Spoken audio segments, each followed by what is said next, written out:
I'm Jake Howard, I'm Paul Rowe. and this is the Sober Swole Podcast. Welcome.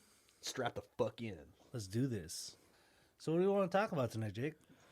Well, I was kind of hoping we could dive more deep. We kind of talked about trading an addiction for an addiction in episode 1 and that whole rabble mess, but part of it was using trading an addiction for an addiction. Like we gave up our, choice issues and dove deep into the realm of, bodybuilding and taking care of our bodies, like doing a whole 100% exact opposite of what we were used to doing.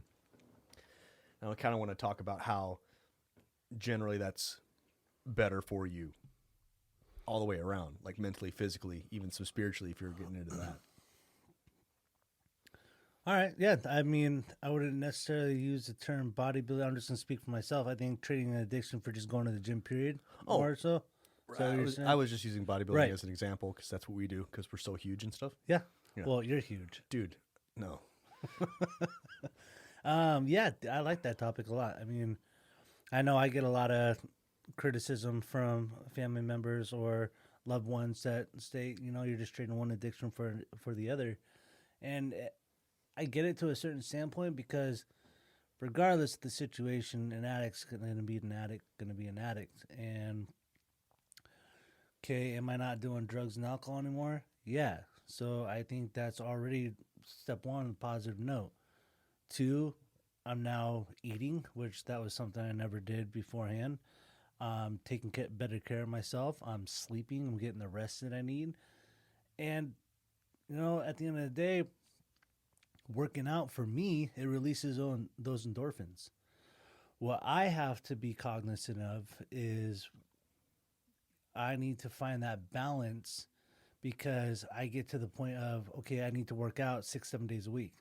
And when you came into my life and started showing me like, hey, less is more, you don't need to be working out 24/7, 7 days a week. You can do a little bit here, a little bit there, but when you're doing it, put in 1,000% effort and go to the max. And I gotten way better results in the 4 months I've been with you than I was 6 months previous to that. Well, let me explain what that less is more is. Go for it. Once again, these people don't know us, train True. with us, eat with us. True. Well, so I've been doing a lot of looking into a lot of the guys that were big, giant, mass monster bodybuilders, and how they split things up. Not like how they told you how they did it in the magazines with 40 exercises and 80 sets per, but how they actually did things. And a lot of the guys, it wouldn't just be one muscle group. It would be like chest, shoulders, triceps, right? And they would just annihilate their body just doing, 6 exercises max, but with full intensity. And then they would take a day off. And then they'd come back in and they'd smash the crap out of their legs. And then they'd take a day off. Then they'd come back in and they'd just ruin their back and take a day off and so on and so forth. Maybe with like a strict arm day, but it wasn't brutalizing yourself every day. It was brutalizing yourself to the point where you need to take a day off and forcing yourself to recover. And so I did a little experiment. I won't lie. I was experimenting with some anabolic substances that require needles. Ooh. Made myself talking steroids? We're talking steroids. Okay. That's why I'm, 400 pounds of Twisted Steel and sex appeal. No, but I knew that I was going to come off of all this, come off of everything, just because with my lifestyle changed with the move out to Arizona, I had to kind of step back and I had to readjust my life, and there was some new stress that was coming in that was way different. That's why I'm not competing this year. Mm-hmm. So I needed to do something that would keep me in the gym, but also give me enough time to learn my stepdad role, and also living with a woman for the first time ever kind of thing. So I was really, really interested, and I heard Dave Palumbo from RX Muscle talk about something very similar. And I was like, okay. So I dove deep into the research of that. Okay. And I started doing it. I'm definitely a little bit more fluffy than when I was when I first moved out here. That's because my diet's not been the best. But I live with a bunch of children. And they're like, I like cake, And but I really haven't shrunk being off of everything. You know, my strength has gone down, but that's what happens when you're not taking a bunch of extra testosterone too. Absolutely. But you know, in general, my strength hasn't really dipped too low, and I haven't really lost too much of the size that I'd worked and gained on either. So I was like, oh, there has to be something to that. There has to be something to that. So I got a hold of a few of my clients that were in their off season, and I said, hey, here's what I'm doing.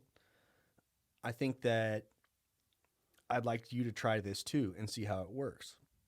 And my two shining examples, they're buddies that met and they go to college together at Tarleton State, but they have grown immensely. They're not going to look, and I refuse to let them take anything because they're still just young men. Right. Yeah, definitely don't. Yeah, I don't even let them mess with SARMs, or I was like, well, if you can buy it over the counter at a GNC, okay, but I don't let them mess with nothing. But I am promising you, I'm promising everyone who hears this, when those two gentlemen step on stage the next time, they're going to look like totally different human beings. As opposed to when? As opposed to their first shows that they did. I mean, they already have just a lot more muscle. There's more muscle thickness to them, and they're still young, so the muscle maturity isn't exactly there yet. Mm-hmm. But they are going to look leaps and bounds better than what they used to. And that's all based off of the routine that you were doing, that you were having them do? Yep. So that's another thing when it comes to my coaching, man. It's like, I'm not going to make you do something that I wouldn't do myself. Got it. And I'm not going to tell you to, and I'm not a drug pusher. I'm not. Number one, why would I tell you to take a bunch of drugs that I would never take? Right? Yep. Well, number two, I'm not a doctor. Why am I telling you to take drugs anyway? True. That's a crime, son. I'm not looking to commit crimes. So, but when it comes to anything with that as a whole, you have to come from not just a book smart place. You have to come from an experienced place too. I couldn't agree with you more on that. Because there are people that make science scratch its head. Because, you can put all these studies in and pop, here's your data, this is what's going to happen every time. And then you have a guy like Branch Warren come in with his crazy training style that doesn't fit any of the training, models or spectrums or anything like that. And he's jerking the weights and his form's not perfect. And they're saying, oh, he's going to tear everything. And he never tore anything training. All of his injuries came outside of the gym. Huh.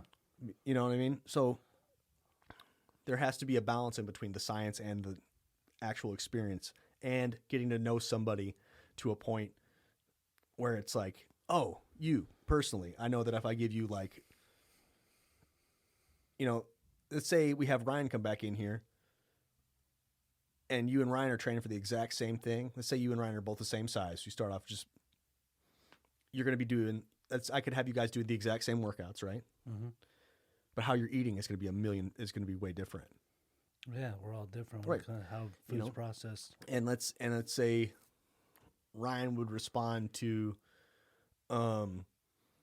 insulin, right? And he would just grow crazy with some insulin. But with you, I just threw a cup of pasta at you, and the same thing happened. Why you got to go with that? Because I'm Italian? No, is that what it is? I mean, probably. No, but anyway, so that was my experience, and it's working.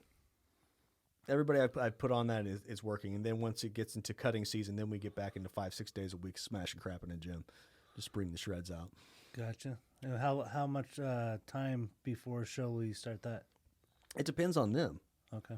So me, I have to do a long prep because my body likes to hold on to fat, all kinds of crazy. But once I get down super lean, once I get down to my leanest, I can hold on to my leanest for a good while. So I could probably do a couple shows back to back. I haven't tried that, so I don't know Okay. for sure. But I probably could. But I have to do the long prep. There are people that I know that are freak beasts that stay just like a couple, about a month out year round on nothing. So all we have to do is just kind of ease them into it. It really all depends on what's going on in your life, when you're trying to do it, how your body's responding to your training stimulus, how your body's responding to your nutrition, and how we can get you there as naturally as possible. Because, like I said, I'm not a drug pusher, man. There's a whole other culture in this sport that is insane, and you'll find it if you actually watch. You can watch kids on YouTube and stuff talking about all this dumb shit they're taking, and their diet isn't. I wouldn't say it's bad, but it's nowhere near good enough. Right.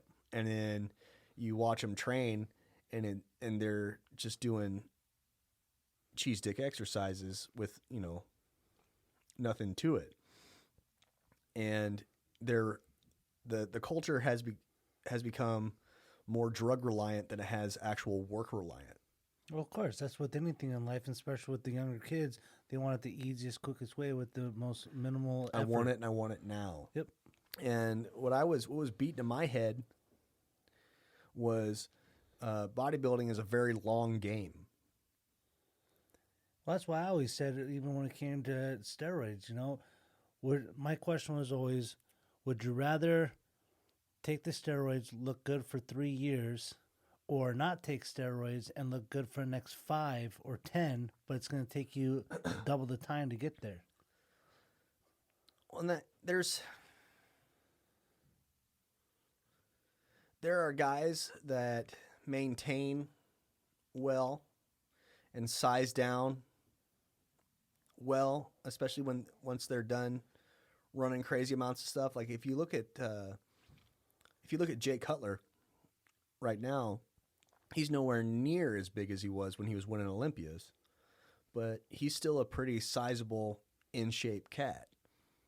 And it's the guys that focus more on the drugs. I think this is my opinion. It's the guys that focus more on the drugs that once they're all said and done and life hits them sideways and they can't, be a bodybuilder anymore, they're the ones that are either stick twigs or 400 pounds of roly-poly. Yeah, or saggy. Yeah, I mean, with age, sag kind of comes anyway. But... True. Oh, I saw a picture of Marcus Rule. I don't know who that is. You gotta start researching bodybuilders. He was a big German freak. Oh, really? Oh, he's still huge. Yeah, how old is he? I don't know that off the top of my noodle. We'll Google it. I'll Google it right now. You got a phone.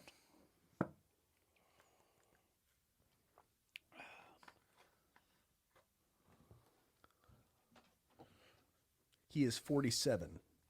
And when was he competing? Back with Ronnie Coleman and Jay Cutler. So it's like, what, 10, 15 years ago? Yeah.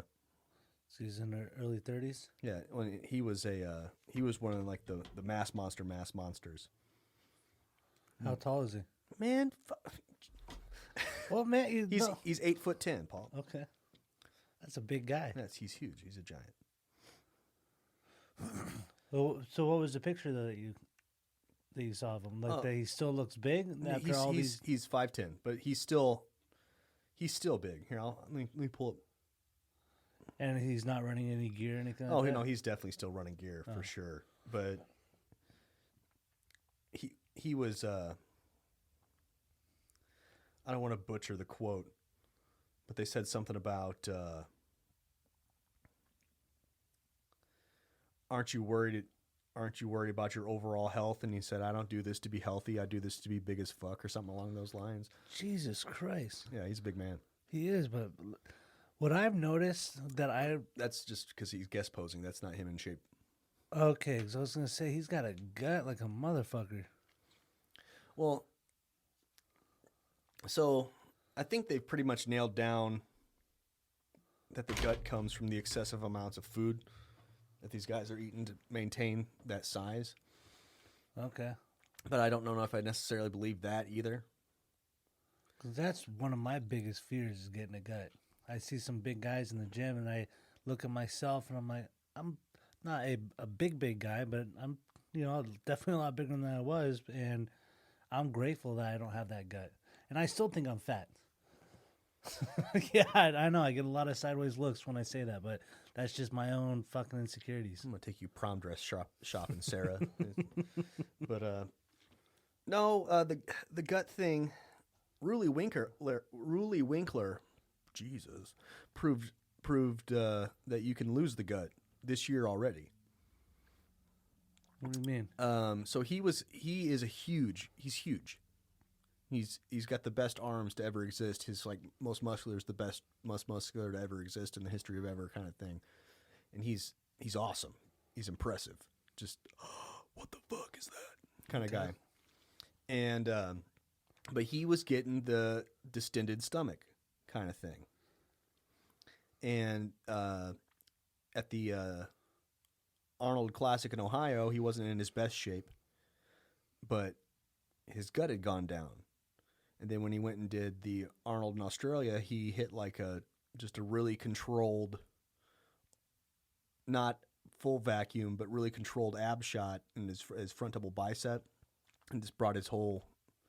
He looks just way better than he has in years. So his gut's gone? Well, yeah. Huh. Be curious to see and then two, you have to understand that a lot of these shots that people get is it's like a guy taking a deep breath in transitions in between poses too. And then, I mean, I'm not saying that distended stomachs don't exist, because they definitely do, but some of these guys, they'll be twisting to hit a back double bicep or something, and they take their deep breath before they blow out and tighten back up, and then that's when the camera catches the shot kind of thing. Yep. And that doesn't do anybody any justice. There's all kinds of different. I could talk bodybuilding all day. It's my favorite thing in the world. I know you can, and that's why I'll just sit here and listen, because I don't know dick about that environment. Well, I mean, I want you to. That's why, when you brought up wanting to do that show, I was like, well, let's get balls deep in this, because genetically, you're really cool. I don't even know how to respond to that. So I do not have the best genetics in the world. I got a short torso and long limbs. All right. Okay. But you, with the way you carry your muscle, your body is very proportional. Interesting. And the thing with the way that you gain your muscle back, that way that you've grown back into being bigger than even what you were before I moved, kind of thing. Yeah. Is one, that's muscle memory. It does exist. And two, it's your body's willingness to be bigger than, what you think it could be. Your metabolism stays really high. That's why once you quit working out and you shrunk down to what was it, 160 something pounds? 147. Okay, 147. But you shrunk down to 147. Yeah. But now you're back up to 210. Nah, dude. 215. This whole last week, going through all the shit that I went through with the relationship and everything, I worked out one time, and that was today. So last week I weighed in at 212. Today I weighed in at 203. Right. That's how quickly I lose shit, dude. My metabolism is fucking stupid. But that's not necessarily terrible, because you're not small. I feel like I've shrunk so much. No, because you're in your head. Yeah. But that's not bad, dude. You got to understand. You got people that would kill for that. Like bodybuilders would murder for that. Instead, they're taking drugs that mess with their thyroid to kind of sort of make that happen. But that's just your body. That's dope. All right. So you grow really easily, and then you can shred down really easily. Okay. That's awesome. Well, I'll say thank you, Mom and Dad. So my thing with you is I really want to get your lats out. Like, Well, they've already grown. Like I gotten a couple comments from people like, "Damn, dude, what are those called? My lats? Yeah, that and your what are those things next to your neck? My traps? Yeah, man, those things have kind of gotten bigger." I'm like, "Yeah, I've been working out my back a lot more." yeah. See, we get because we're gonna have to go through years of you not abusing your legs to make them grow. If and when the time comes for you to do your show, it's you're gonna tackle a men's physique show. I mean, that's the years we're gonna have to put in to make your legs grow. I don't know if we have them. No, yeah, You know what I mean? I got you. So and you know me, I'm not gonna tell you you're gonna be the greatest bodybuilder in the world, but you know, No, hey, we got to set in with reality, man. Except for what it is. Hey, I'm just stoked that I have calves now. yeah. But my thing is with you is like I think that you would be a killer men's physique competitor because you like I know that you like inward on the inside you kind of have this shy boy thing going on, but I don't know what you're talking but you like exude confidence all the time on the outside, even when like you're like at your like worst. Like you have an imposing figure, and you have this air about you that I'm the shit kind of thing. But then you know people don't realize how humble and awesome you are until they get to know you, kind of deal. about. Interesting, man. You're enlightening me all around, man. So Thank you. but with that natural power, charisma that you got, your natural aura about you, you'd fit right in with the men's physique, pretty boy. I'm prettier than the other pretty boy, you know. Are you saying I'm pretty? Yeah, Paul, I've said you're pretty for 10 years. Aw. You're goddamn gorgeous. Yeah, I'm just horrible at accepting compliments, man. I'm sorry. No, it's all good. But then I'm having to come to grips with reality too, is until I get some knee surgeries, I'm probably going to have to tone down my craziness with my legs too. So my next show is probably going to be in some board shorts as well. Hey, let's fucking do it together then, man. I'm down with that. Yeah, I know we had talked about it before about going back to Texas to do one. What we should do is look into, because, you know, the rest of this year is kind of not shot, but like I'm going to Germany in October for 2 weeks. And, you know, I'm still new in recovery, man. So I'm still figuring shit out and trying to balance life and all that. But I think, say I get back from Germany the first week of November. So I think after that, I would love to fucking just hop on in and start doing this shit for real. Maybe do a show like February, March. It depends on the schedule. Like, I don't know what the schedule next year is going to be, but Texas shows usually start like mid-March Okay. kind of thing. But there's also, I'm pulling up the calendar here for Arizona.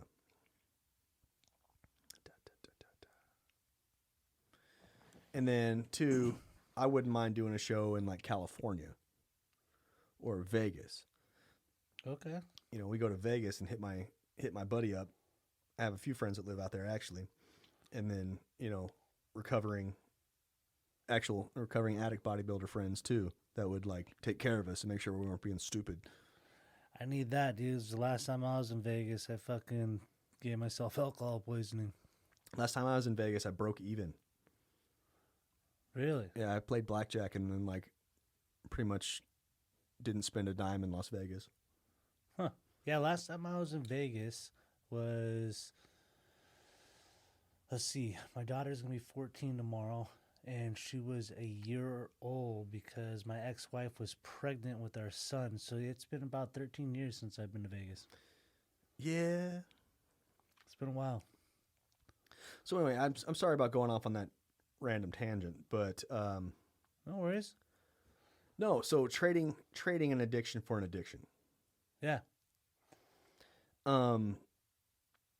Fitness in and of itself, I think it's a lot of what human beings are forgetting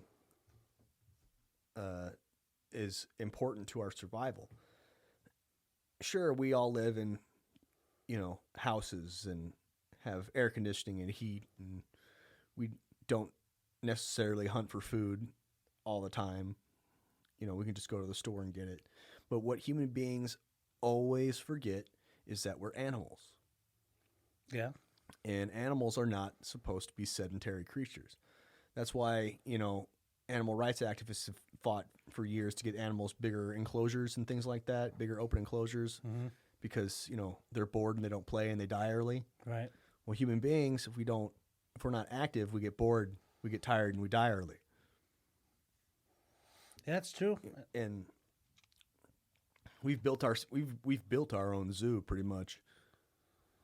I always call it a home or prison, man. Yeah. And it really is. Like, we're paying for it, and it's supposed to be our sanctuary, but essentially at the end of the day, it's a prison within a prison. But no, I mean, so what I wanted to get on a little bit topic with, as far as the addiction with an addiction is, okay, so you start working out. Yeah. All right, you start getting some time under your belt, being in recovery, and okay, now what you're starting to feel is that, okay, I'm all right, I'm good, and then you start hearing, because it does come up quite a bit in it does come up quite a bit in the rooms and meetings and whatnot, that what's your take on steroids, you know? And then you start asking different people within the program, and there's a lot of guys in the program that are on steroids, and I've been one of them as well. And you start to get to that mentality of enough's not enough, just like with any other drug. And I don't know, what is it? Oh, I got you on Instagram Live right now. Oh shit. Yeah. All right. Well, so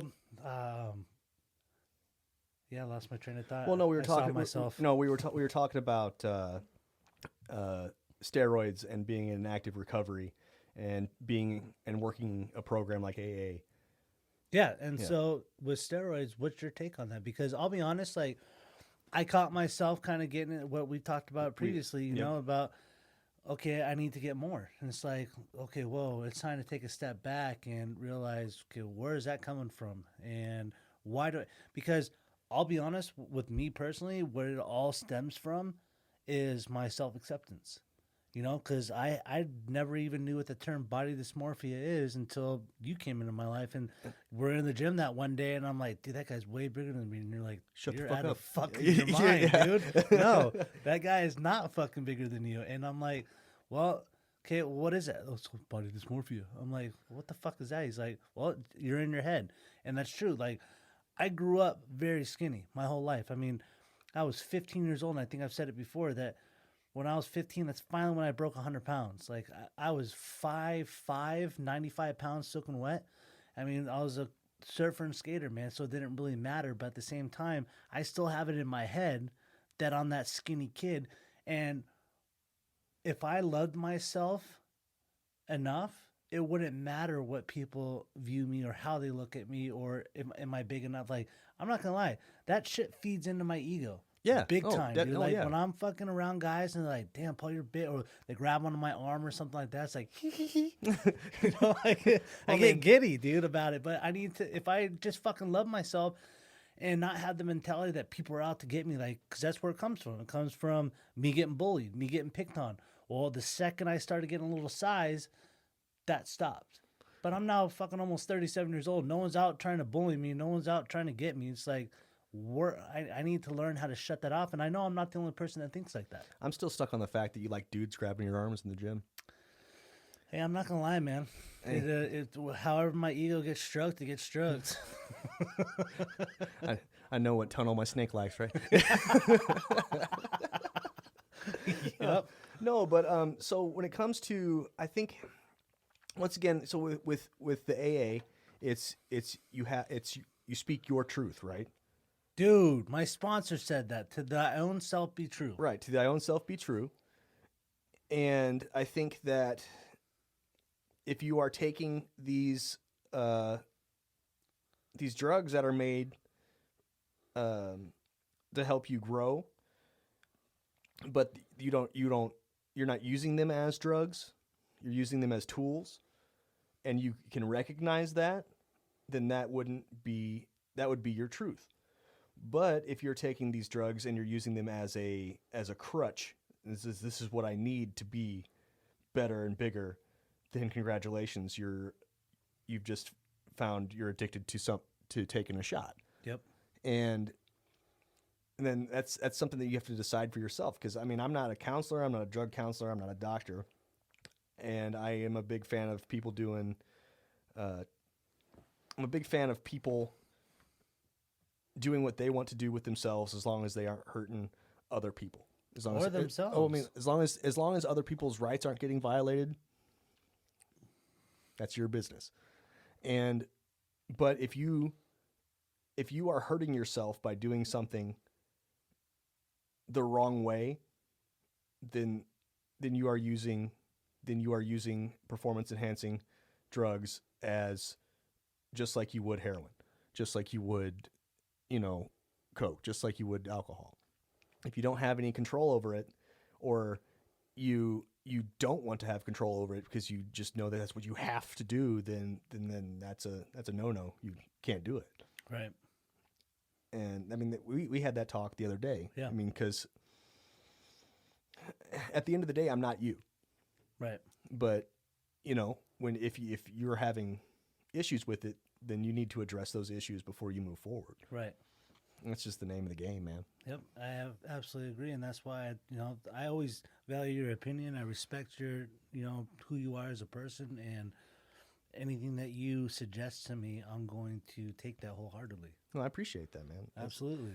Like when it comes to fitness in general, I mean, it's just as much of a mental game as it is a physical game, because fuck yeah, it is. You can't approach a barbell loaded up with 500 pounds and be like, I'm just gonna pick that up, because you just walk up and do that, you're gonna mess your shit all up. Mm-hmm. There has to be okay, how do I do that, and how do I do that right?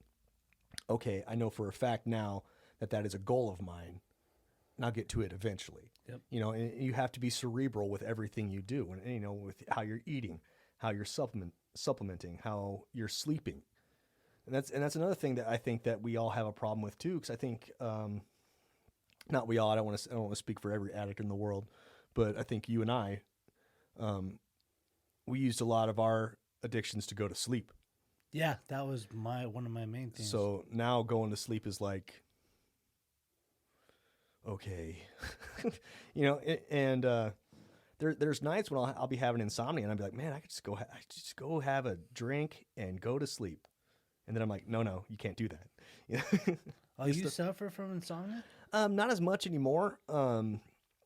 But for a while, I want to say for about the first year and a half, I was sober. I kind of fought with sleep, and then I'll have bouts every now and again. Like, I haven't really been sleeping well this last week, but it's a lot better than what it was.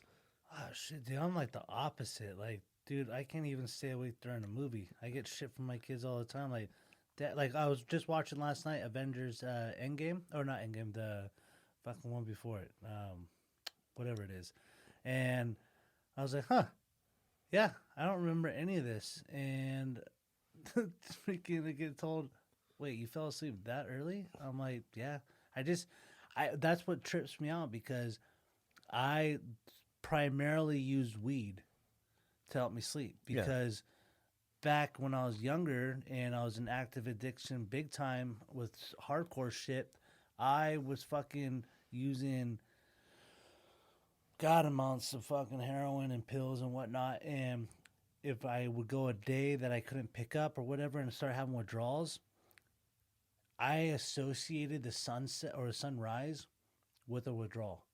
Like, it was a shitty feeling for a long time, like, because that was me staying up all night, sweating, hurting, just hating life, and then seeing that sun come up, and it's just like, I didn't fucking sleep. And now, dude, I don't have a problem with that at all. Like, I can sleep. I could go to sleep right now. Like, straight up. And you just gave me that shot to take of that pre-workout. It's still, even, like, I'll drink a Red Bull, dude, and I'll go to a meeting at work. Like, here, true story. I know it's off topic, but freaking, we had a big board meeting at work, and the top guy was there. Had 2 Red Bulls an hour before this meeting. I'm sitting in the meeting, dude, and I go like this. And right as I popped up, he was looking right at me, the fucking big guy. And I'm like, oh, shit. Yeah, I don't have a problem with sleeping. All right, back on topic. Yeah. So, all right. Is fitness just an addiction that you are trading for your old addiction? What do you think on that? Well, I can see. Well, okay, I'll speak on for myself. I can see why I would feel that because it makes me feel good. You know, why did I use and drink? I mean, there's multiple reasons why I use drugs and drink, but in the beginning, it was because I wanted to feel good. They made me feel really good. When I go to the gym, I feel really good. And where I have to be cognizant of having that addictive personality come into play in the gym is I need to check my ego. I need to check my humbleness. You know, that's why I stated beforehand, I'm really glad I didn't do this show because I'm not in the right state of mind to do it right now. I know, like, let's say you were right and I would just kill that show and I took first place. That would make my ego go through the roof. Yep. And I would just think I am King Dong Dingalong, man. And that's not the case, dude. And so I need to be in a more humbled state. And so when I'm working out, I feel really good. And I get in this conversation, you know, a lot with the girlfriend that you're in there too long. And it's like, maybe so, but I like the gym because it's an escape for me. Like I get to put on my headphones, listen to my music, and just be off my own little world and shut the world out, so to speak, for an hour, 2 hours. You know, and the time that I'm there, yeah, I'll throw some weights around. Why not? You know, I've gotten really great results from it. And I'm in the best shape of my life at the oldest point in my life, if that makes sense. Yeah, it does. You know, like back in my 20s, I was using steroids and I just ballooned up because one, I didn't know what the fuck I was doing. I just was like, oh, just put this in my butt and shoot it up. Okay, good. All right, I'm going to go lift some heavy weights now. And didn't realize that there's bloating and water weight and nutrition plays a big role into all of that. And you have to eat correctly. You have to eat in a very structured manner. And diet, I never understood that before, how that plays such a big role into it. And again, that's why I didn't want to do a show, because once you started putting me on that meal plan shit, man, I was like, wow, this is another job, dude. Like, yeah. I'm in the fucking kitchen like 4 hours. Mm-hmm. This is ridiculous. And there's times where I'd just be, you know, meal 5. I have to eat again. Oh, man. Mm-hmm. Like, I just got miserable. And so I got to be in the right state of mind to do so. And back to my point is finding that balance. Mm-hmm. You know, that seems to be a very key word for me lately, is finding balance just with everything in my life. Doing this podcast, working out, going to work to, you know, collect the paycheck to pay for the rent or pay for the bills or whatever, spending time with my family, going to meetings, being of service to my fellow man. Like, there's got to be a balance to it all. And this is just me personally, I don't think I'm trading one addiction for the other. I think I would have been doing this beforehand if drugs and alcohol were never introduced into my life. Because I've been around fitness my whole life. You know, from the day I was born, I said it before, I had very fond memories of watching my father work out in the garage, my mother going to jazzercise. Like, we were always on a clean diet growing up. I mean, shit, we would go pick our own salad out of our garden for dinner. And, you know, I grew up on a farm in suburbia, so to speak. And I didn't appreciate it back then when I was doing it, but I would have been, working out has always been a part of my life. It's a very important part of my life. I look at it from a sense of I'm now finally taking care of myself, because when I was using and drinking, I ate about once a day, and, you know, trading one addiction for the other, I would do that with work for sure. Like, I just have that work ethic and that mentality that I got to go balls to the wall when I'm doing it, because that's just how I was taught to do things. So I was working 6 days a week, using and drinking every single day. eating maybe once a day. And the only reason why I was eating is because I was smoke 2 or 3 bowls of fucking wax and get the munchies and just hoard myself with a bunch of horrible food, go to sleep, wake up, do it all over again. So now I'm finding that I enjoy going to the gym. I love the feeling that I get from it. Now, again, I got to be cognizant of that ego.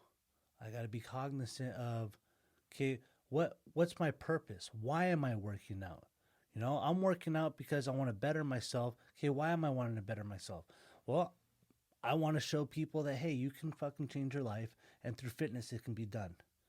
Because I honestly believe, and you know what, this may come off sounding very stereotypical, but I believe our country is just full of a bunch of unhealthy people.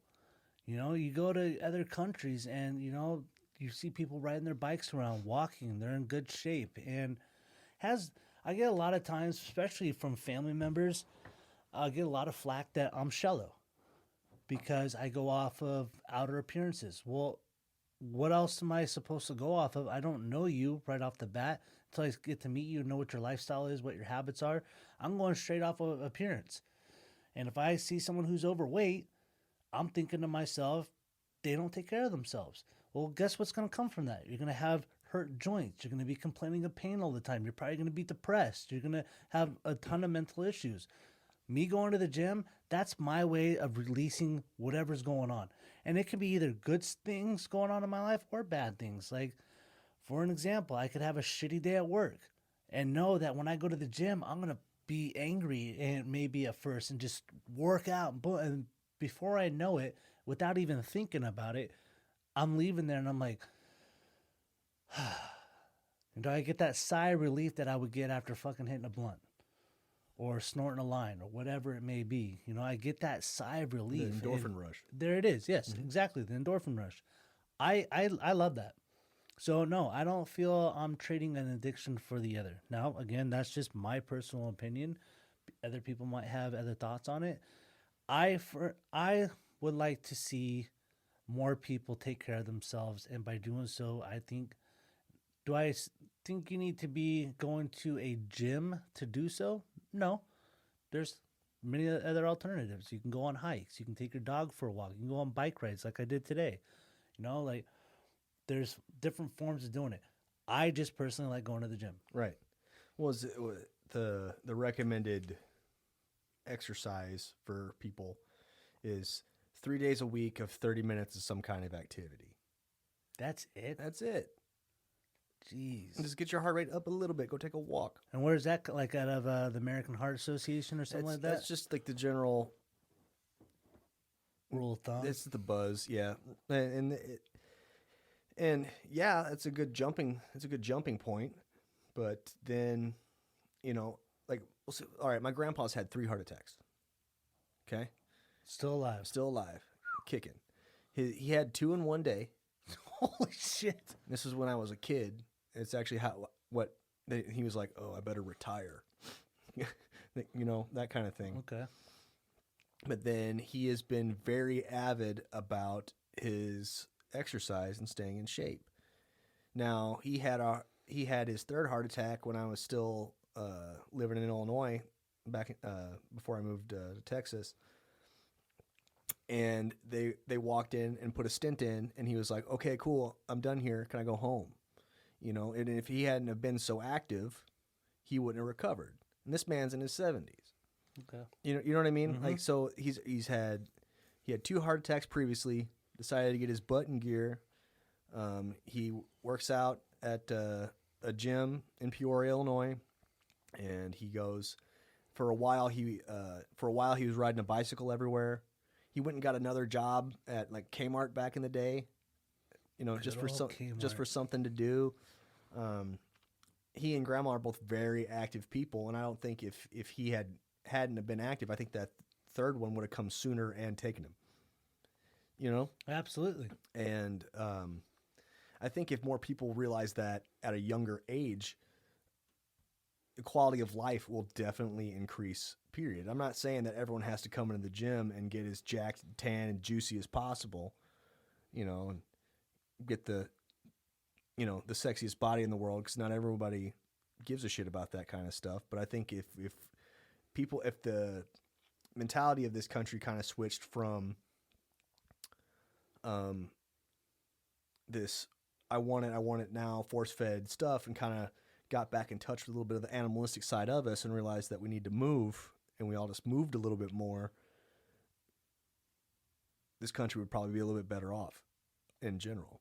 I actually just came up when we're listening to, when I was listening to you just now, I just came up with a great analogy. And Mom, I'm going to thank you for this. So my mother's very big into finances and financial aspects of things, and she's always telling me and my siblings, put away for retirement. Put away for retirement. Like take, for example, 401k. Yeah. Okay. So the whole point of a 401k is for us to input some money, so that way down the line, when we're no longer working and gaining in that income, we have something to live off of. Our bodies are like that 401k, taking care of yourself, eating right, exercising. That's the investment. That's the income going into it to ensure the longevity of that investment. I think that, I don't know why I just thought of that, but that's such a perfect analogy for me that if I want to have a long living, healthy life, I got to start doing it at a young age. Mm-hmm. And developing that discipline and that regimen of having the healthier lifestyles, like eating right, drinking the water you need, getting the rest that you need, and exercising on a regular basis, and just like, putting that income into that 401k to ensure that you got a longevity of financial security when you retire. Now, once again, we're not doctors. No. And we're not saying that exercise is going to be the cure-all of things that are coming down the line. Good point. Let's just throw that out there. Okay, good point. Yeah, absolutely. Because there's going to be some asshole out there that's going to be like, these guys are handing out the Fountain of Youth snake oil. We're not at all. What we're saying is, even though things happen down the line that we have no control of, it is better to be as healthy as possible, because it'll help you get through those times better if you get through those times. Yeah. Because, stuff happens in life, man. That's the way the cookie crumbles. Like, I'll be 31 in June. Mm-hmm. I've lived like 4 different lives. Yeah. And I know there's more to come. Mm-hmm. And there's no way around it. But I have found with this investment into my personal health that my mood swings are better. I breathe better. Unless I'm having a weird insomnia bout, I sleep better. It's just, and I have a genetic predisposition for heart disease and, Alzheimer's and a bunch of other funky head case stuff coming on both sides of the thing. I have my own thoughts on that, but yeah, go ahead. Well, I'm not saying that's guaranteed it's going to happen to me, but I'm saying that I'm doing my best to fight it before it happens. So I'm ahead of the battle rather than balls deep in the battle when the battle happens. Yeah, being proactive. Yeah. And it's honestly just more intelligent. Mm-hmm. I have a lot of worries with some people in my family that I love dearly, and they are very inactive people. We have, for the most part, very similar or kind of same genetic makeup, mm-hmm. and they're not doing jack diddly. And it's concerning because, I kind of say, like, have you not paid attention? It goes back to me talking about last week when I'm a student of history. Yeah. Like family history is like, have you not paid attention to that? Right. Hey man, you might want to cut back on the milkshakes. And that, you know what, that can go one of two ways. One, they could go by the fact that they're looking at you, you're the role model, you're making the change in your life, and look at the positive outcome that's coming from it. Or B, they could say, get off your fucking soapbox. That's like someone quitting smoking cigarettes and then telling everyone, you know what, you should probably quit smoking cigarettes too because it's not healthy for you. It can go either way. Oh, it definitely can. No, I'm not disagreeing with you at all on that. But we here's some stuff that we're gonna cut out because of words and stuff. And I lost my train of thought. That's okay. That's why I love that we can, record and edit and do all kinds. Remember, we want to make Ryan's job. If you're hearing me, Ryan, we want to make Ryan's job very easy As to smooth do, as possible. Yeah, no editing. Well, now that we're doing this, I think I'll give a couple shout outs. RoyaltyNutrition.com. Royalty Nutrition is owned and operated here in the United States by a United States Marine Corps veteran. And if you go to Royalty Nutrition and pick up any bodybuilding supplements or just supplements for general health and use the discount code 37HAKE, you will save 25% on your whole order. Also, if you are into the Performix brand of supplements, performixdriven.com, if you purchase any Performix-driven nutritional supplements from their website and use the code FITOPS30, FITOPS 30, you will get 30% off your whole order, and the proceeds of that order go to the FitOps Foundation. The FitOps Foundation is actually where I got immersed in personal training and bodybuilding knowledge, and this camp is put on by the Performix Supplement Company.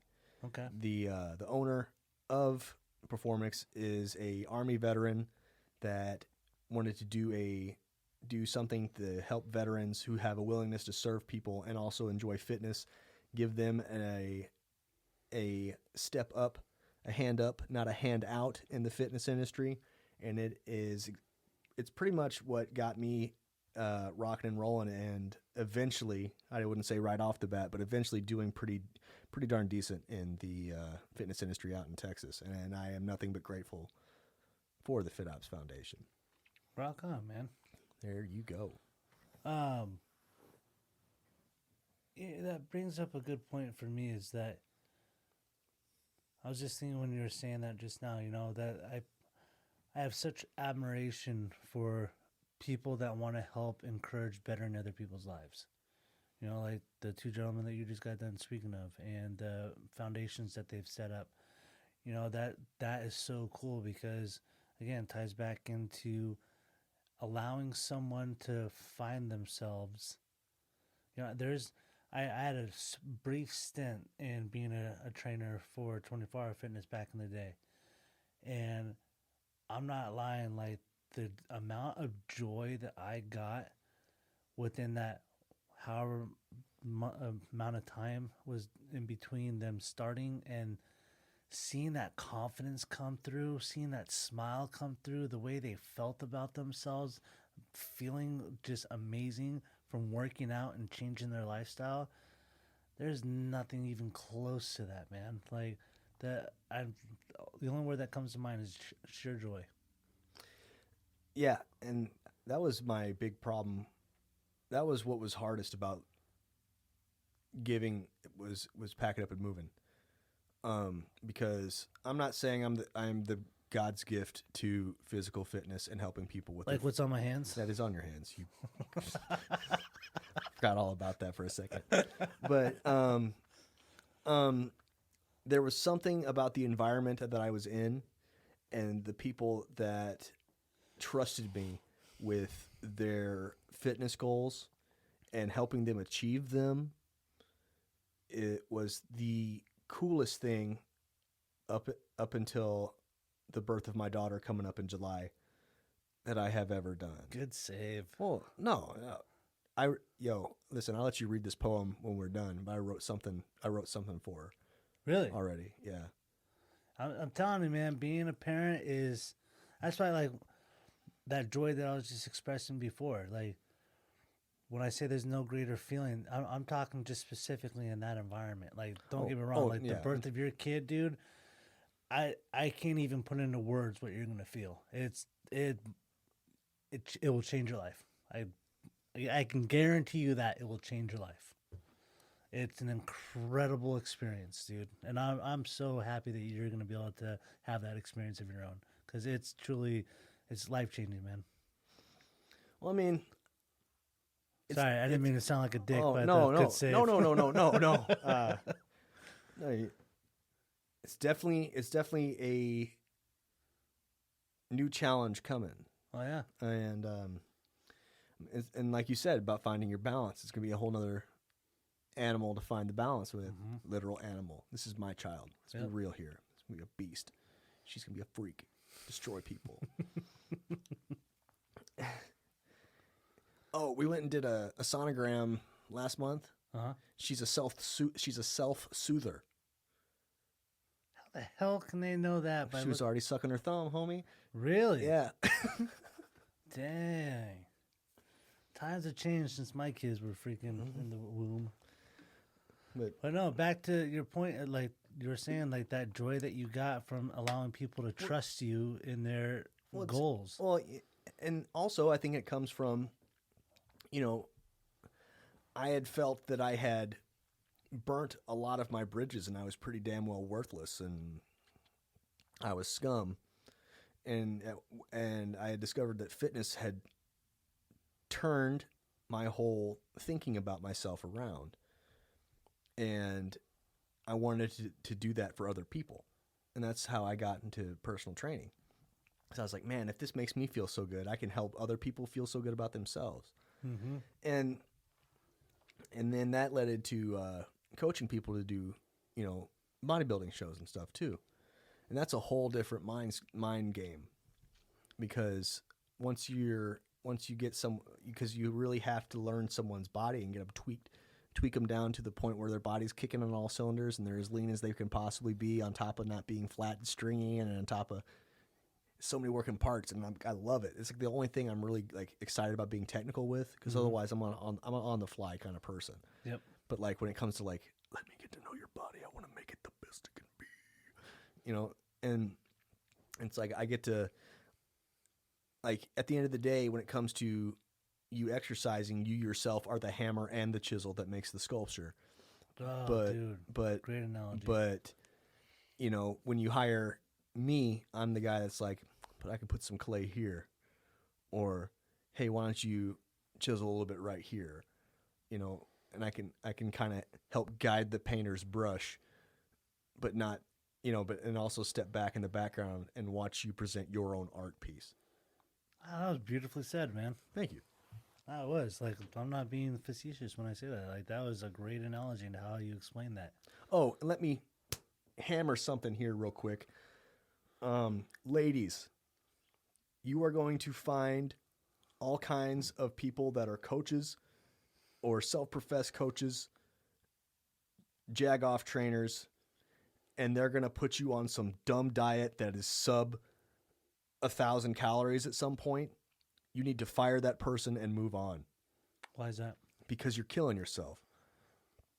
You can't, like... And that's something that a lot of women in this world, not even in that industry, that they struggle with. Women have been told their whole lives, in order to be skinny and pretty, they need to stop eating. Yep, eat a salad. Or eat a salad. Yep. It's okay if you eat that, you go throw it up. So what you're saying is bullshit. It's total bullshit, and it's terrible. I'm not even talking about the drug aspect of things. I'm talking about, you get these women and you get them and you starve them for 16, 12 weeks to the point where they're not getting their cycles anymore. Their hormones are all out of whack. You're feeding them, like their last meal of the day is like 2 ounces of a protein and a sniff of a carb. Fuck you. If you are prescribing stuff like that to somebody, you're killing them. And you're somehow cool with it. I would rather tell an athlete of mine, hey, we can't do this show. We have to pull out. We'll pick another one. Because bodybuilding used to be about health and bringing your body to its zenith in the healthiest way possible. And there's just so many people that are so focused on drugs and not eating, and the training is secondary. And it's especially in the amateurs with people that don't exactly know what's going on. They'll hire anybody that says they know something, and then it screws up their hormones. You see people all the time. They'll get starved for their show because they trusted someone to do their program. They'll get starved down for it. They get starved down for it. And then that coach either bounces or gives them some fake, some junk diet to help them come back out of the starvation that they're in. And they blow up. They gain 20, 40 pounds. You know, they look like water balloons. And that is so bad on your heart and your kidneys and all your vital organs and all kinds of stuff there, and it drives me crazy. I am so tired of seeing people damn near dying just so they can wear a sparkly goddamn bikini once. Yeah, it costs like what, $500? Man, more than that sometimes. Jesus. You got to understand. So when it comes to guys, listen, women get the raw shitty deal when it comes to the bodybuilding. Straight up. Okay? So let's say you hire a coach, right? Okay. So you pay whatever your coach's fee is, okay, for how long your prep is or however they have the payment plan set up. Mm-hmm. Then you pay your registration fee, okay? Okay. Then you pay for your tanning. Then you got to pay for your hair. Then you got to pay for your makeup. Then you got to pay for your hotel room. You're paying for travel. Jeez. You're also buying all your food for the whole prep. You're also buying all your supplements for the whole prep. Okay? So, dudes, we got coach, tanning, mankini or board shorts. If you're doing board shorts, you go to Target. You know, the cost is at best half of what women pay for this. And most of the time, most of these women want to do a bikini show because they see a bunch of bikini girls on Instagram, and I'm not talking crap about them, but they see this and they're like, I want to do that, and they're only up on stage for 15 fucking seconds, and they just spent like at minimum $2,500. No shit. But do you know what I mean? No, I know exactly what you mean. That's just God, man. To me, dude, that's. I can go off on a tangent on this, but real quick, just social media, man. It's so damaging. Yeah, it can be so productive and in a positive manner, but I'm so grateful I did not grow up with social media, because the amount of bullshit that's on there, and like, again, even with the picture, like just what you're saying, you know, you can see this snapshot of this couple, and they're in that one snapshot, it looks like they're just having the most amazing relationship in the world. Oh, a couple goals. Yeah. And it's like in the background, once that picture was done being taken, they're fucking getting in a fight over who's driving or whatever, Yeah, he smacked her or some Uh-huh. shit. Yeah.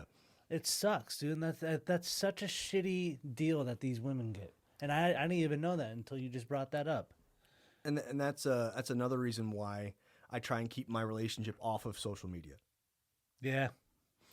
I agree. Like, I do the same. It's not like I am embarrassed of, I'm not embarrassed of Brittany or the kids or anything that's going on, but that's none of your business. Like, I'll post a picture every now and again, or like we went and got our maternity pictures done and she looked gorgeous, and I was like, here you go, Right. And like, if we're doing something crazy with the kids, and then I don't ever mention the kids by name, it's number 1, number 2, number 3. But, at the end of the day, that's our business and our life. If you want to be in it, ask permission. Yep. Absolutely. Do do it in person. Yeah. Don't friend request or fucking send a comment. I don't need fucking strangers or people in my past trying to dictate life I'm living. Mm-hmm. I agree. Jackalopes. Your vocabulary cracks me up. Have you ever seen a jackalope? No, I don't even know what that word is. Bro, Google that. That's you. You're gonna have to do that on your own. It's doing it right now. It's the best creature. Is it spelled how it sounds? Jackalope. It's probably the best creature to ever exist on the planet.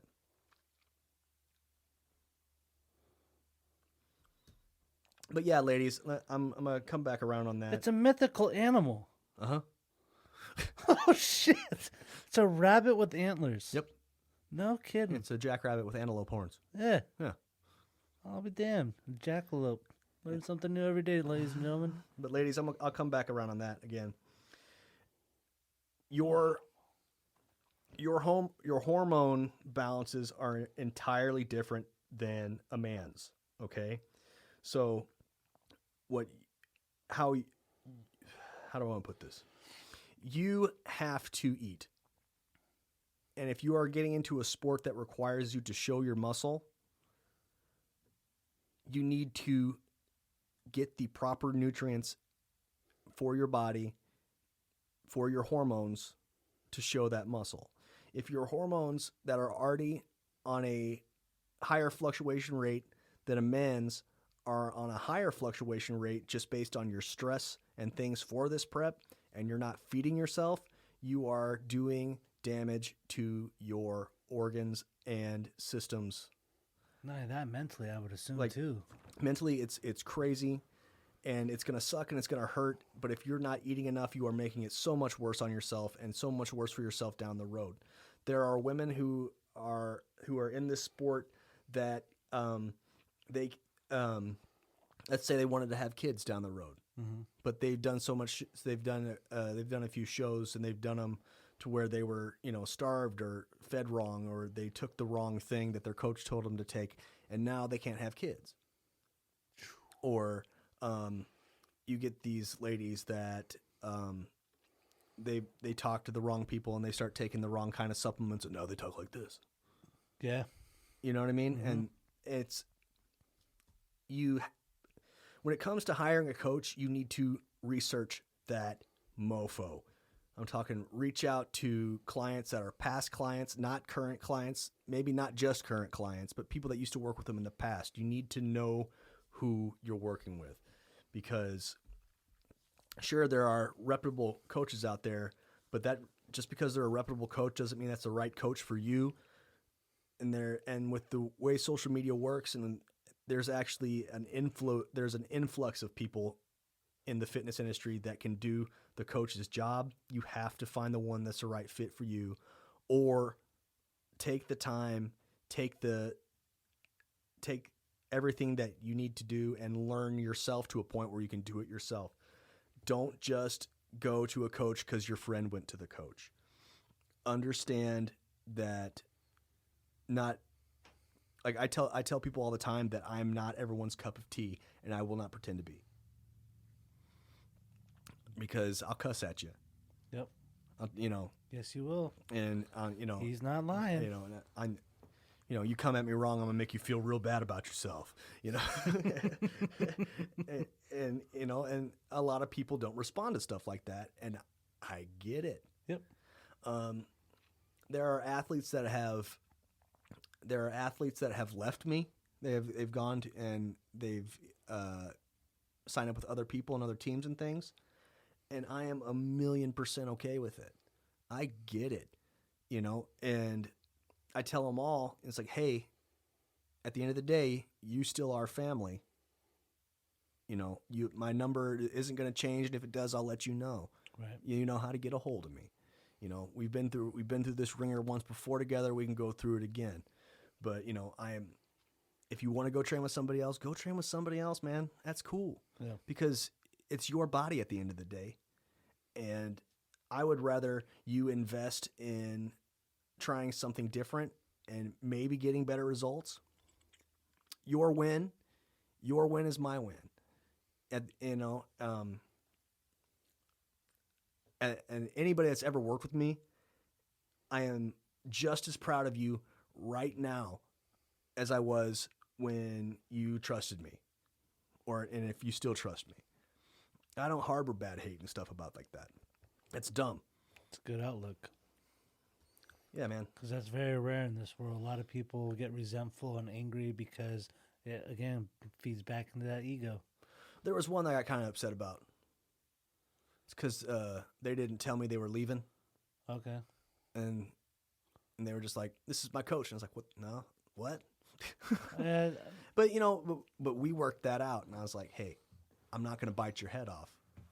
You know, I'm still very excited for what you're doing, and I'm proud of you.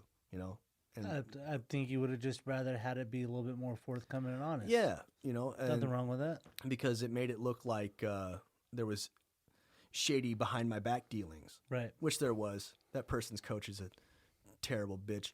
I'm not- but my former athlete, I still have nothing but love and admiration for. Got it. You know what I mean? Absolutely. No, that's a good, like I said, it's a good outlook to have. Can't, if you harbor any type of anger, all you're doing at the end of the day is just hurting yourself. I mean, bottom line, no matter how you look at it, that all that aggression, animosity, resentfulness, whatever word or adjective you want to tie onto there, it's going to be hurting you at the end. Yeah, and I do my best not to be angry anymore. What I mean, Well, do you what remember does back? it serve? You remember back in the day, even though I was like happy-go-lucky, like I'd flip on a dime like that. Oh, and I was absolutely. just pissed. Yep. You know, and that's no way to live. You know, that's Well, being angry in general is just.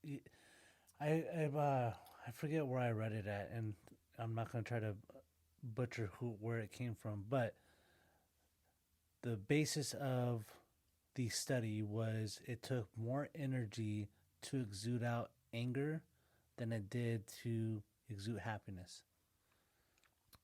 there's something cool about the hookup feeling of the anger, though. What do you mean? Well, it's like Bruce Banner turning into the Hulk, Okay. or you finally gave in to the dark side, and you know you embraced the hatred in you, kind of thing, and there's I'm not justifying it, but there's something. It's like you've tapped into that primal hunter. Yeah. But there's ways of doing it without tapping into anger. Oh, I'm not disagreeing, but there's something about that switch flipping. You're like, oh, survival mode. Yeah, absolutely. You know, The whole fight or flight syndrome. Absolutely, I agree. well, I'm more of the fight, flight, or freeze. Have you heard that one? No. So there's fight, right? Yep. Stand your ground, flight, bounce, and then there's freeze. That's like playing dead, Possum. or like, Okay. but man, lots of primal talk today too. I'm a big fan of it. We're all animals, primal. Yeah. Well, what if you want to get really basic with our existence of life? What is the purpose of us being here? To procreate. It's a very animalistic. Across a spectrum of the species world, and we're part of that species, is to procreate, create life. I also want to say there's something cool about our higher mind, and it's you don't have to procreate if you don't want to. Right. Like animals, when breeding time comes, that's breeding time. You lose control. You got to spread that seed. Yep. Human beings can be like, I'm pulling out. Yeah. I'm gonna get a dog. Yeah. Yeah.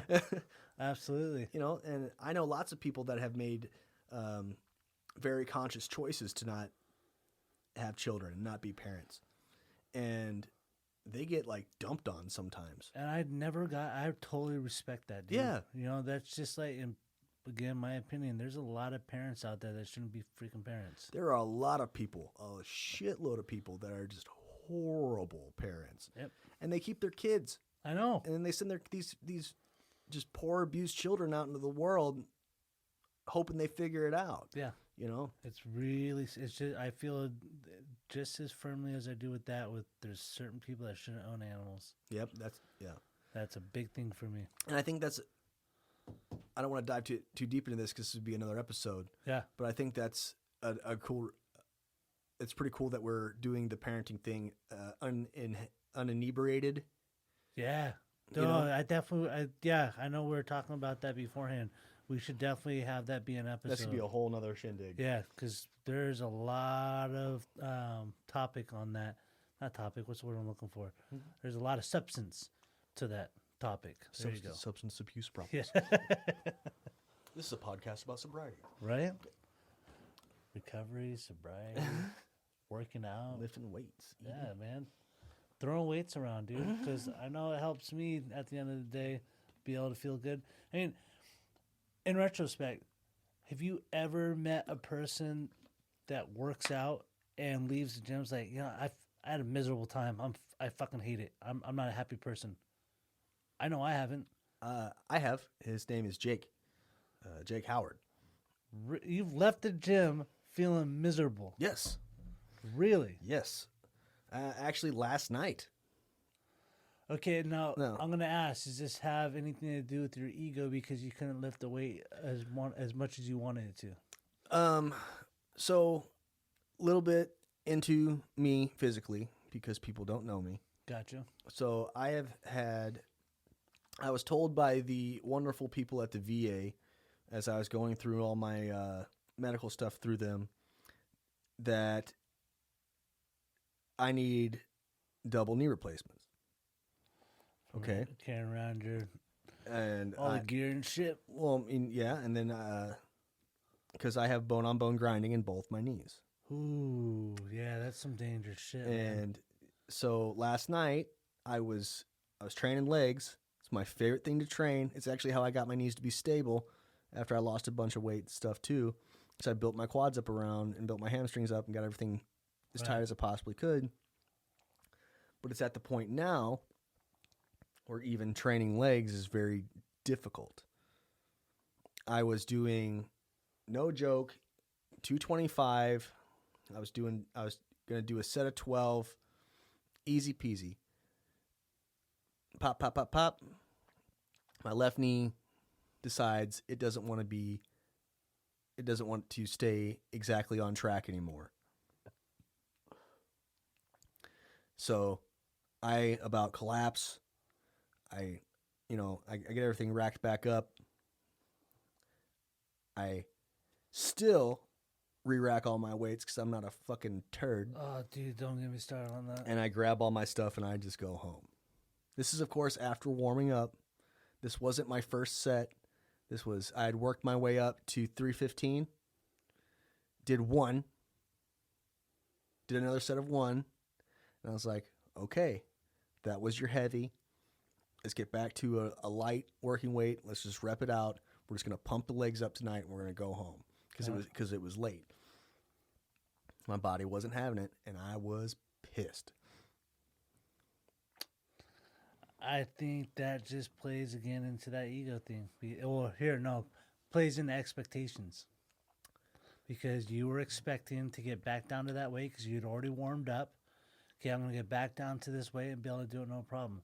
That, in my opinion, is your body saying, hey, dude, you need to take a look at this. Let's get this fixed. And then we can work back towards what you're at right now. Well, see, and that's why I was telling you earlier that I'm probably going to do men's physique next time. Instead of the bodybuilding. Which goes against everything I've said my whole life. But, if it's, moving out to Arizona, I have had to accept a lot of things I didn't think I would ever have to accept. And so accepting that on top of the other things I've had to accept almost pushed me over the edge. I was livid last night. Okay, well, I'll give you the silver lining to this. Let's say you're back in Texas. You never moved back out here. You're still going towards the goal of being a bodybuilder. You didn't go to the VA. You didn't know this about your knees. Oh, did you do the VA before? Oh, the VA was like way before. Way before, okay. Yeah. So you already knew about your knees. Yeah, I was like 21. Okay, so now you're still pushing yourself, right? And God forbid you put on some weight and your knees buckle. You got that weight on you. And now instead of just your knees, you just fucking paralyze yourself because you broke your back. No, I would have been cool because I would have been at the hog train with Big John Arthur, baby. Shout out to Big John. Love you. All right. Well, fuck you, man. I get what you're coming from, and I do appreciate that outlook. I do. It was just another thing on the list. Yeah, of things. it's a hard pill to swallow, man. Like, and who knows? It might be just I need to relax a little bit. I need to just rest a little bit more. There may be something I'm missing, micronutrient wise. There's a lot of things that can go into it. I'm not giving up entirely just yet. I'm just saying that was just something that crossed my mind and pissed me off to a level that was very upsetting. and I wouldn't use the word giving up. Because Well, it's not like I was going to quit the sport. No, I know that, but even accepting a different path. Because giving up that has such a negative connotation to it, because that means that you're stop putting forth the effort. That's how I take it. Okay, I get you. And instead, it's okay. Well, guess what? Like you stated beforehand, life happens, and things come into our lives without us planning it, and it's us learning how to evolve and roll with the punches, so to speak. And with that, I would say, you know what? That's just you having to learn how to accept a different path within that same industry. And who knows, man? Like, okay, yeah, I know bodybuilding is something you really want to do, and I don't want to take that away from you at all. But let's say you all of a sudden you get into men's physique, right? And all of a sudden you get all these people coming at you and saying, "Bro, we want you to be doing this. We want you to be doing that." Who knows what doors could open up that may have not been opened if you were doing the bodybuilding. That's true. I'm a firm believer now. There is no such thing as coincidence. Everything happens for a reason. And I've said it time and time again, I'm sure, but I'll say it again. Coincidence is God acting anonymously in the situation. And I'm not trying to be a Bible thumper or religious man. I'm just saying that my higher power is I choose to call God. And there's a reason why I firmly believe everything happens for a reason. Are we back on that live thing? Yeah, man, but we're doing it on the our podcast page now. The first one was on my page because I'm super selfish about that. That's okay. There's nothing wrong with that, man. No, but I completely agree with you. And it was a very in the moment emotion. True. And I was having trouble moving earlier today too. Like I'd get up and be like, Yeah, making old man sounds. Oh yeah. Yep. I can relate to that a whole lot. And that's why, again, back to what we were talking before is that, working out, having to take care of yourself will create that longevity. You're talking to a guy that was at one point in time paralyzed and was told he was never going to walk again. And I attached that to drugs. I need drugs to make my back feel better because I was in an enormous amount of pain every single day. Like, I would watch a movie and see somebody sitting or how they were walking. Like, I would break it down that much and be so envious in the fact that, God, like right now, I'd be looking at us and be like, God, I wish I could sit still like he is right now. Or like those are the thoughts I would have in my head. That's why I'm so adamant with working out and taking care of myself because I suffer with pain every day. That's just a fact that, and the older I get, I'm sure the worse it's going to come. And if it does come, because I've been told, I'm going to need back surgery, blah, blah, blah. Nothing to take away from doctors or Western medicine. There is a purpose and a reason for them to be here and how they do things.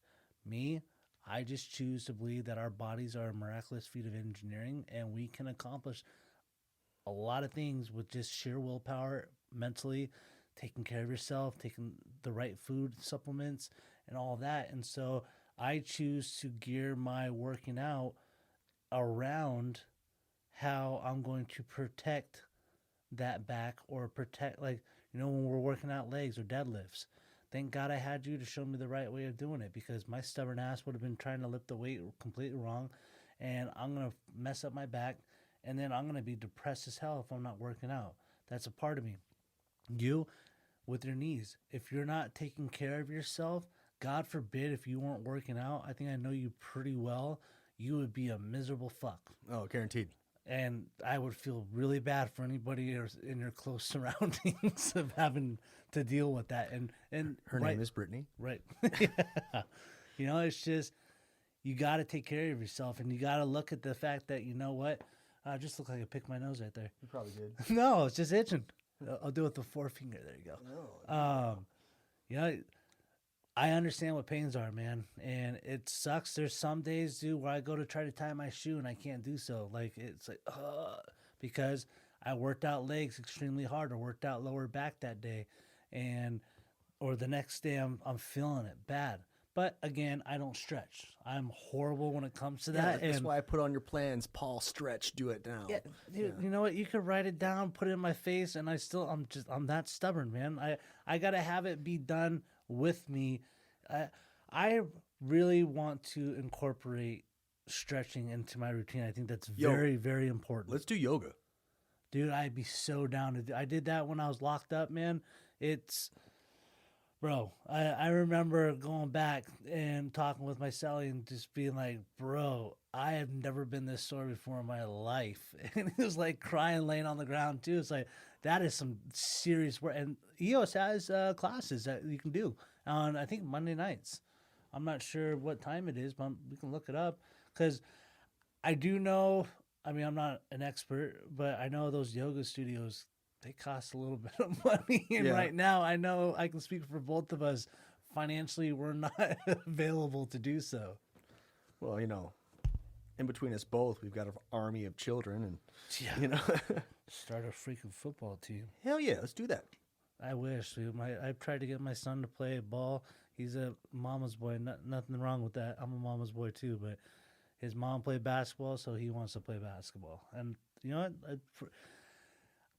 what I hate and love at the same time about my son is that he's one of those naturally gifted athletes. Yeah. Like, just, you want to hate on it, but it's like, you little shit, you're good at anything that you freaking do.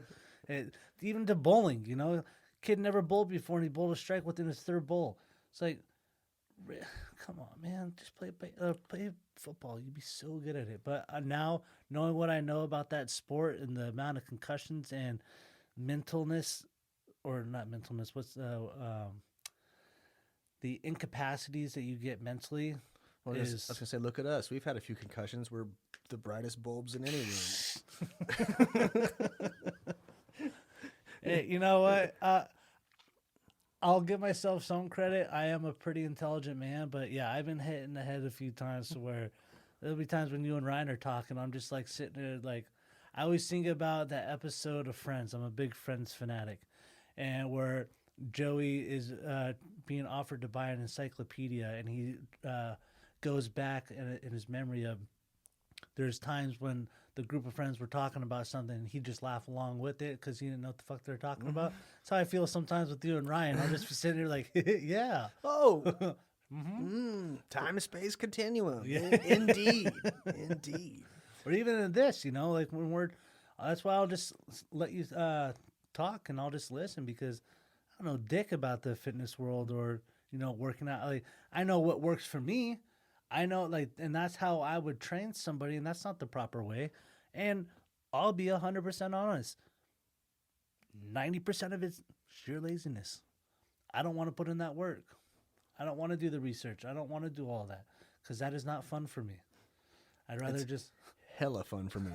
And exactly, you know, that's why, you know, if you were to throw out research on growing weed, dude, I was phenomenal at that because I enjoyed smoking it, and so I wanted to learn how to grow it, and I could grow some bomb ass stuff. And of course, when I quit doing it, it freaking becomes legal.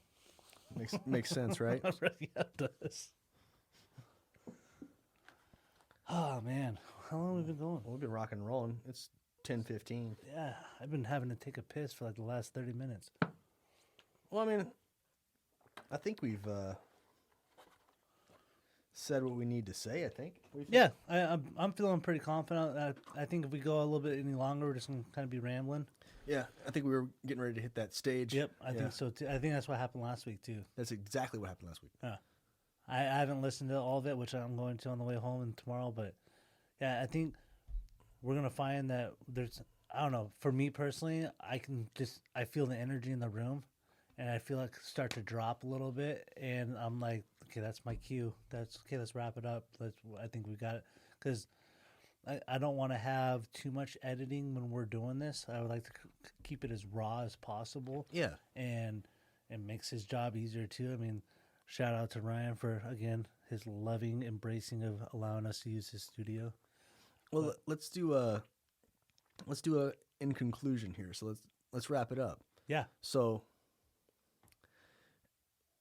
giving up your drug of choice, your addiction of choice, and investing in your physical fitness and health is not trading an addiction for an addiction. It is helping you invest in your future and releasing good endorphins on top of taking care of your body. 2, if you choose to go down the performance enhancement drug route, you need to realize that it may not be a physical addiction, but you can definitely get mentally addicted to these substances because you are addicted to the results, and you will lose sight of what you're doing for yourself physically to chase that physical high you get. Mm-hmm. Okay. 3, ladies, quit going to coaches that starve you. You're messing your whole life up. Same thing with dudes. I didn't mean to just pick on the ladies, but like, you have to research your coach and pick a good coach. What else did we hit on today, Paul?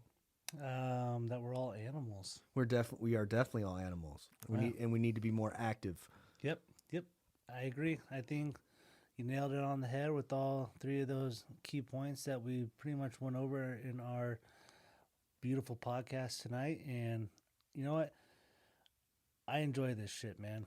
And I apologize to our listeners if we cuss too much, but that's just who I am, and I'm not going to apologize for that.